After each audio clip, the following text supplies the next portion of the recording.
आज के शो में। और आज हमारे खास मेहमान अमोल आठवले और एसएमसी ग्लोबल के सौरभ जैन हमारे साथ जुड़ गए हैं। अमोल जी, सौरभ जी, आप दोनों का बहुत शुक्रिया, स्वागत है टी9 स्वदेश पर। लेकिन जल्दी से पीएनबी पर हमारे जो आज के मार्केट एक्सपर्ट्स हैं उनसे भी एक टेक ले लेते हैं। और सौरभ, आपके पास आऊँगी। मैनेजमेंट की कमेंट्री आपने सुनी जो हमारे साथ चर्चा में हुई है, नतीजे हम देख रहे हैं कि बेहतर आए हैं तमाम फ्रंट्स पर। बताइए, किस तरह की कोई रणनीति बनाई जा सकती है या कुछ और खरीदारी की जा सकती है?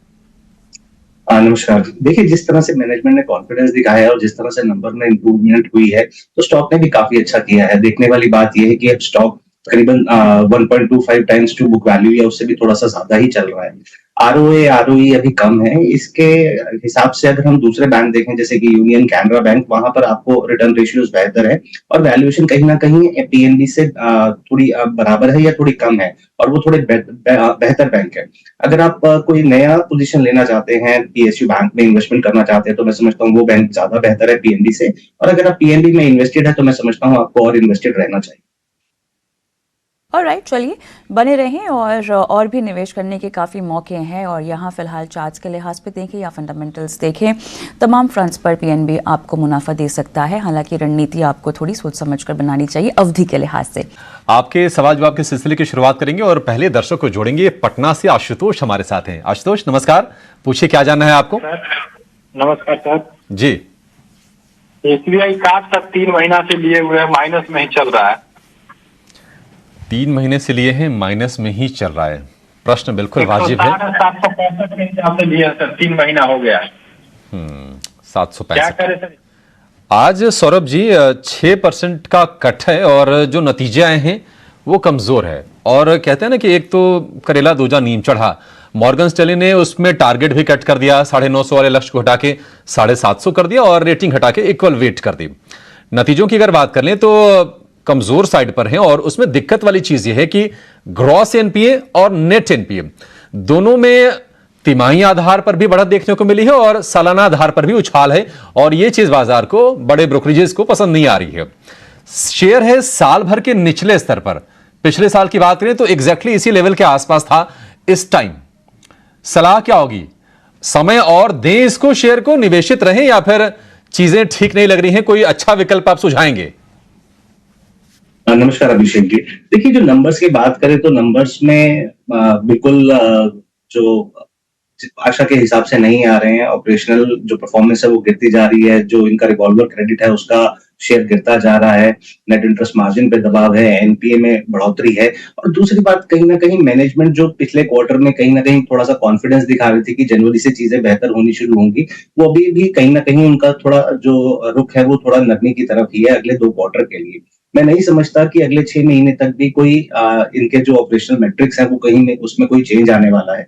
बेहतर तो यही रहेगा कि आप यहाँ से निकल जाएं। देखिए, मार्केट में ऐसा है कि जिस चीज की डिमांड नहीं होती है तो उस चीज की सप्लाई होती है। अभी जिस तरह से नंबर आ रहे हैं तो इसमें बायर्स का इंटरेस्ट बहुत वीक रहेगा।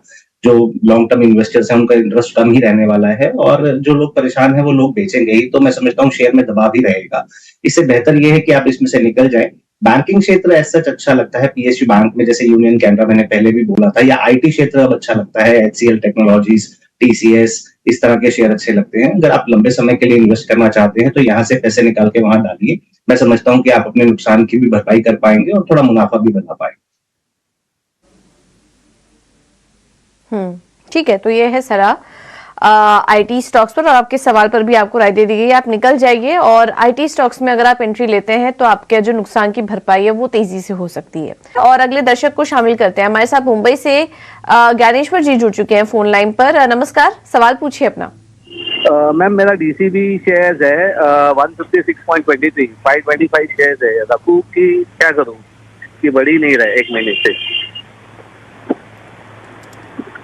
हाँ, जैसे बिल्कुल आप ठीक कह रहे हैं। 1 महीने से उन्हीं लेवल्स पर, इनफैक्ट थोड़ा और नीचे ही आ चुका है डीसीबी बैंक। ज्यादा कुछ एक्शन हाल फिलहाल में स्टॉक में दिखा नहीं है और एक रेंज में फंसा हुआ है डीसीबी बैंक के स्टॉक को अगर देखें तो। यहाँ पर सौरभ क्या सलाह देंगे? डीसीबी बैंक में बने रहना सही होगा? हालांकि थोड़ा ऊपरी लेवल पर इन्होंने ले लिया था, वहां से स्टॉक चल नहीं पा रहा है दोबारा। अभी क्या करें? नुकसान भी काफी हो रहा है इनको। एक छोटा बैंक है, थोड़े से ऑपरेशनल मैट्रिक्स में थोड़ा सा फर्क आ जाता है। जिस तरह से आजकल डिपॉजिट में पूरे बैंकिंग क्षेत्र में प्रेशर आ रहा है, नेट इंटरेस्ट मार्जिन पे प्रेशर आ रहा है, वही मुझे लगता है कि थोड़ा सा इस बैंक के साथ भी ऐसा लगता है कि प्रेशर आएगा, इसी वजह से स्टॉक अंडर परफॉर्म कर रहा है। तो मुझे लगता है कि बेहतर होगा कि आप निकल जाएं और जिस तरह से हमने अभी बताया आईटी क्षेत्र या पीएसयू बैंक, वहां पर आप पैसे को शिफ्ट करें।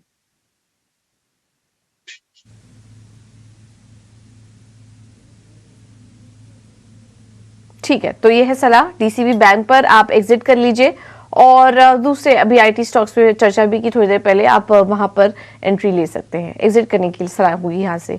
पावर सेक्टर से जुड़ी कंपनी है, उसको 650 करोड़ रुपए के बढ़िया ऑर्डर की खबर आ रही है और शेयर में 3% के आसपास की तेजी इस वक्त हमें दिख रही है। सौरभ जी, 3% क्या, खैर आपसे इंटरडे तो नहीं पूछना चाहिए, लेकिन फिर भी कितनी तेजी आप इसमें देख रहे हैं पावर मेक में और क्या करना चाहिए? देखिए, पावर सेक्टर काफी अच्छा लग रहा है। इससे जुड़ी हुई कंपनियां, चाहे वो ट्रांसमिशन में हो या यूटिलिटीज हो, जो काफी एक्सपेंशन मोड पे हैं, काफी अच्छी लग रही है।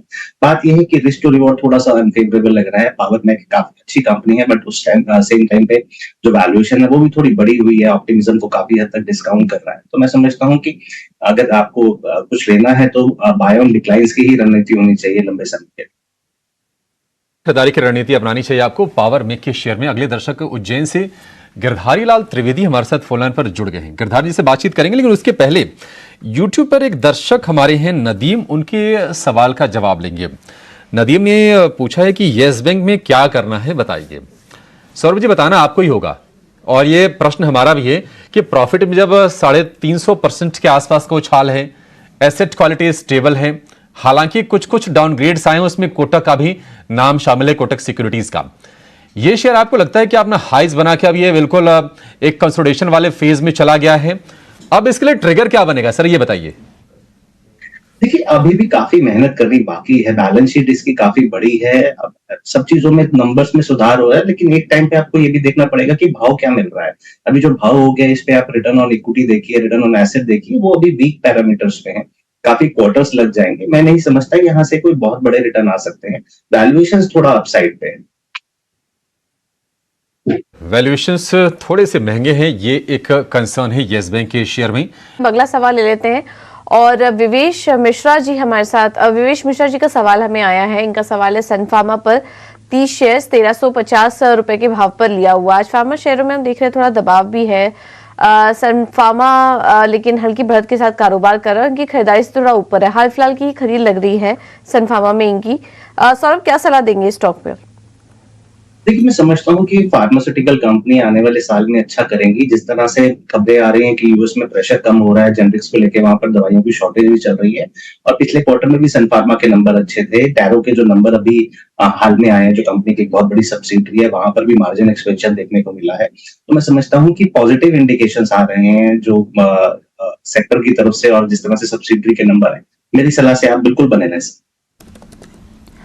राइट, चलिए झटपट हमारे YouTube के जो दर्शक हैं उनके सवाल में लेती हूँ। लाइव इस वक्त हम भी जुड़ रहे हैं, मैं भी आपसे लाइव बात कर रही हूँ YouTube पे, अपने सवाल डालिए। मनीष बदानी का मैं एक सवाल लूंगी जो इन्होंने आयन एक्सचेंज पर पूछा हुआ है। और अमोल 50 शेयर हैं इनके पास, 594 की इनकी बाइंग प्राइस है। जी, कौन सा शेयर? आयन एक्सचेंज जी, इतना मैं ट्रैक नहीं करता स्टॉक को ये। राइट, सौरभ आपकी कोई राय इस पर? देखिए, स्टॉक के जो नंबर्स हैं वो उतने अच्छे नहीं आ रहे हैं, वैल्यूएशंस अपसाइड पे। मैं समझता हूँ कि ये स्टॉक जिस तरह से पावर सेक्टर में रैली हो रहा है तो उसके साथ ही काफी अच्छा बढ़ गया है। नहीं समझता कि इसमें बहुत बड़ा पैसा बन सकता है, मेरी सलाह निकलने के लिए। राइट, आनंद ने अपना सवाल पूछा है और सवाल है अशोका बिल्डकॉन को लेकर। शेयर है 145 के भाव पर है और 250 शेयर हैं। आज हम देख रहे हैं कि बजट से पहले जो इंफ्रा स्टॉक्स जो स्वाभाविक तौर पर थोड़ी दौड़ लगाते हैं, मौके देते हैं, उनमें मौके बन रहे हैं। NCC, HCC, IRB infra, NBCC, ये तमाम शेयर, जे कुमार इंफ्रा, जो भी आप इंफ्रा स्टॉक्स उठाएंगे आज आपको तेजी उसमें शर्तियां दिखेगी। क्या बजट तक रखना है अशोका बिल्डकॉन को और क्या उसके बाद भी तेजी दिखेगी? सौरभ जी, आप बताइए अशोका बिल्डकॉन में करना क्या है? देखिए, इंफ्रास्ट्रक्चर के स्टॉक्स अच्छे लग रहे हैं इस साल। एनएचए के लेकिन ऑर्डर कम थे, इसलिए काफी कुछ स्टॉक्स बहुत अच्छा प्रदर्शन नहीं कर पाए। ऐसा लगता है कि गवर्नमेंट बनने के बाद जो पूरा बजट आएगा तकरीबन जुलाई में, उसके बाद अगले 6 महीने इन कंपनियों के लिए बहुत अच्छे रहेंगे। और जो एनएचएआई के इस साल कम ऑर्डर आए हैं, वो ऑर्डर भी उसमें आने वाले साल में प्लस हो जाएंगे। तो अगला साल का भविष्य बहुत अच्छा लगता है। ओवरऑल इंफ्रास्ट्रक्चर स्पेस काफी अच्छा लगता है, तो मेरे हिसाब से आप बने रह सकते हैं। बने रहने की सलाह है। Saurabh ji, AU small finance bank पर एक क्विक व्यू आपका चाहिए। देखिए, सारा कुछ पूजा जी ने काफी खूबसूरती से बताया। मैं समझता हूँ कि बाजार इस समय कहीं कहीं पॉकेट्स में प्राइस टू परफेक्शन है, और कहीं पर भी जरा से भी डिसअपॉइंटमेंट आती है तो बहुत पिटाई होती है। एयू बैंक की जो आज पिटाई है, ये उसी का रिजल्ट है। मैं नहीं समझता कि बैंक में अब कुछ मूव बनेगा अगले 3 से 6 महीनों के लिए, जब तक जो चीजें बदल नहीं जाती। और मैं समझता हूँ स्टॉक पे दबाव रहने वाला है। अगर आपके पास है तो मैं समझता हूँ निकलना चाहिए, निकलने की चेष्टा करें। एयू स्मॉल फाइनेंस बैंक पर ये व्यू, लेकिन फटाफट बाकी दर्शकों के सवाल हम बाद में लेंगे। कविता, बिल्कुल, मेरे ख्याल से एस.सी. यूट्यूब शर्मा के के हमारे सवाल एक को लेना दर्शक पड़ेगा। है वो, और हरिओम जी मेरे साथ फोन लाइन पर हैं। नमस्कार। Good morning madam. Good morning sir, बताइए किस में आपने खरीदारी मेरे कर पास रखी है? दिव्यानी इंटरनेशनल के शेयर है जी। 1200 शेयर है, 185 पे लिया था मैंने। 185 पे लिया था, तो फिलहाल तो आपको घाटा हो रहा है। कब तक रुकना चाहेंगे? मैं भी 2-3 ही महीने रुकना चाहता हूँ इसमें। 2 महीने और 2 महीने कहा आपने, और 2 महीने और ना, ठीक है। और राइट, सौरभ 185 पे दिव्यानी इंटरनेशनल लिया है इन्होंने। देखिए, स्पेस काफी इंटरेस्टिंग लग रहा था। ऐसा लग रहा था कि ये कंपनी आप पैसे बनाएंगी रेस्टोरेंट्स में, लेकिन जो नंबर्स आए वो नंबर्स उम्मीद से खराब आए हैं। ईयर ऑन ईयर भी प्रॉफिटेबिलिटी में डिक्लाइन था, प्रेशर था मार्जिन्स में। तो मेरी समझ से वैसे भी इन्होंने शॉर्ट टर्म में के लिए लिया है, तो शेयर पर प्रेशर रहने वाला है। कोशिश करें निकलने की।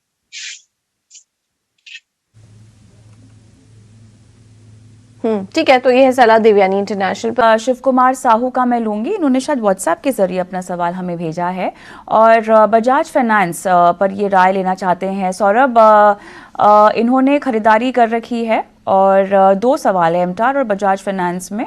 एमटार इनके पास 2100 पे लिया हुआ है।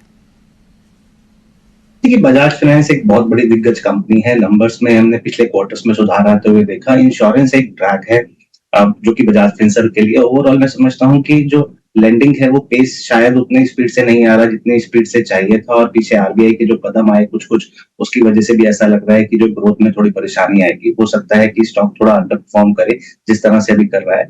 तो अब बेहतर ये रहेगा कि आप यहाँ से अगर पैसा शिफ्ट करना चाहें तो प्राइवेट बैंकिंग में, जैसे आईसीआईसीआई बैंक है, वहां पर भी आप पैसे को शिफ्ट कर सकते हैं।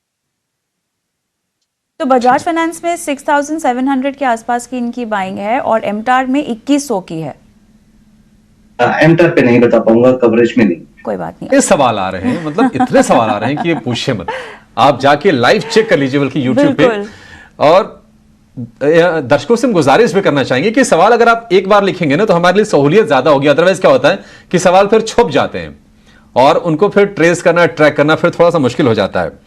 लेकिन IRCTC को लेकर मर्दन अली नदफ का सवाल है। इनके बाइंग प्राइस 174 रुपए, और एक दर्शक हैं, अब ये कि इतने सवाल आ रहे हैं कि फिर वो खोजना मुश्किल है। उनका सवाल है कि राइट्स में क्या फ्रेश बाइंग करें। 174 की जो बाइंग होगी IRCTC में, निश्चित तौर पर ये कोरोना के समय की होगी, और अब 980 रुपए का भाव है। तो प्रॉफिट तो जबरदस्त है, लेकिन क्या प्रॉफिट थोड़ी सी और बढ़ सकती है? क्योंकि बजट में निश्चित तौर पर रेलवे के लिए कुछ न कुछ आएगा। ये जरूर है कि इंटरिम बजट है, लेकिन रेलवे को मिलेगी कुछ न कुछ चीजें। वंदे भारत को लेकर तो हम एक्सक्लूसिव खबरें भी दिखा रहे हैं कि 45 ट्रेनों का बजट में ऐलान हो सकता है, स्लीपर कोच वाली, और उसका डायरेक्ट बेनिफिशियरी IRCTC है। सौरभ जी बताइए, IRCTC और राइट्स दोनों एक साथ बताइए, क्या भविष्य है? ये भविष्य काफी अच्छा है। नंबर्स आगे इंप्रूव होंगे, लेकिन भविष्य को काफी हद तक बाजार में प्राइसेस में डिस्काउंट कर रखा है। स्टॉक अभी काफी अच्छे महंगे हो गए हैं, रीबैलेंसिंग की जरूरत है। तो मुझे लगता है कि आपको अगर अच्छे मुनाफे आ रहे हैं और आपके पोर्टफोलियो में इसका शेयर बढ़ गया है तो ट्रेंड डाउन करने की आवश्यकता है। ओके, ठीक है। ये है सलाह रेलवे स्टॉक्स पर और IRCTC और राइट्स पर। के साथ योर स्टॉक में आज मुझे अभिषेक और पूजा को इजाज़त दें, लेकिन दर्शकों के सवाल जितने भी आ रहे हैं हम हमारी कल की पेशकश में इन सवालों को शामिल करेंगे। लेकिन ब्रेक के बाद मुनाफे की मंडी हमारे सहयोगी विश्वमोहन लेकर आएंगे। विश्वमोहन, तो बाजार में तो हमें दम दिखाई दे रहा है। और ये बताएं कमोडिटी बाजार की क्या हलचल है, क्या है हेडलाइन? देखिए क्रूड गोल्ड सब तेज हैं, तो क्या फिर से गोल्डन रन शुरू होने वाला है सोने चांदी का? ये क्यों हो सकता है ये बताएंगे। तनाव से कितने बढ़ेंगे क्रूड के दाम, लेकिन मसालों को लेकर एक बड़ी खबर लेकर आ रहे हैं। मसाला धड़ाम हो गया है, अब क्या करे काम, सब कुछ ब्रेक के बाद।